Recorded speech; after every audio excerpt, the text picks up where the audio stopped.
Li bajarê Amedê jin bi yek dengî daxwaza wekeviyê û azadiyê kirin. Platforma Jinên Amedê li Qada îstasyonê 8 adarê Roja Jinên Cîhanê bi govend û stranên Kurdî pîroz kirin. Di mîtingê de jinên siyasetmedarên ên HDP jî amade bûn û axaftin. Jinên siyasetmedar hemî di axaftinên xwe de balê kişandin tundiya li ser jinê a bi destê bi zihniyeta zilam û dewletê. Me bi hev re dît got hebûna me piştgirtina me bi hev re girseyiya me ve aciz dikir. Îro wek jina li cîhanê çawa got heştê adarê tê pîrozkirin me daxwaz kir got em Amedê jî bi wê coşê, bi wê hêviyê, bi wê baweriyê, bi wê moralê heştê adarê pîroz bikin. Beşdarvanên mîtingê giringî dan zimanê Kurdî û pankartên ku vekirin jî bi taybet bi zimanê Kurdî daxwaza jinan bûn.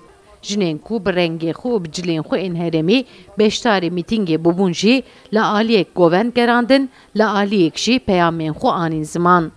Dibêjim bêjin tu tiştek nabe û ez dixwazim hemû jin bibin yek û li pişt hevin. Hevdû bigirin dema ku jin bibe yek ti kes bi jinê nikare. Hêviya me ji ev rojê birayîdî pîrekê me nemirin. Em jinê azad bin û em her dem xwastikê xwe bikin. Em karibin bixwînin, em karibin bêjin, em karibin bilîzin. Em êdî nên kuştin.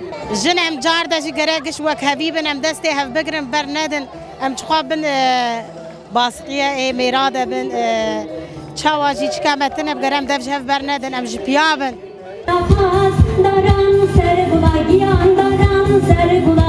Di mîtingê de hunermend û stranbêjên Kurd jî bi kilamên xwe stranên li ser daxwaza jiyanekê wekhev û azad strandin.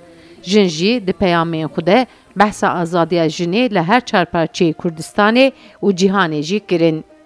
Ji bo her çarperça, ji bo her çarperça jina jin bin dest li her çarperça li Rojava çat serê jina, li Şengalê çat serê jina, li Iraqê jî, li İranê jî. Her çarperça jî jinê Kurd bin destin. Biz jî jin jiyan azadî. Herkes eşit be, herkes barışçıl be. Em sadece adaleti dixwazin, barışı dixwazin. Em naxwazin bimirin. Em gerçekten özgür bir ülke dixwazin. Heştê adarê bi rihê yekîtiya jinên Kurd ên li her aliyê Kurdistanê pêşwazî dikin. Di mîtingê de peyama jinên ên welatên Ewropa û ên rojhilata navîn ku rê kiribûn jî bi vîdeo hat nîşandan û bi nameya hat xwendin. Sevda Kaplan, Kurdistan TV, Amed.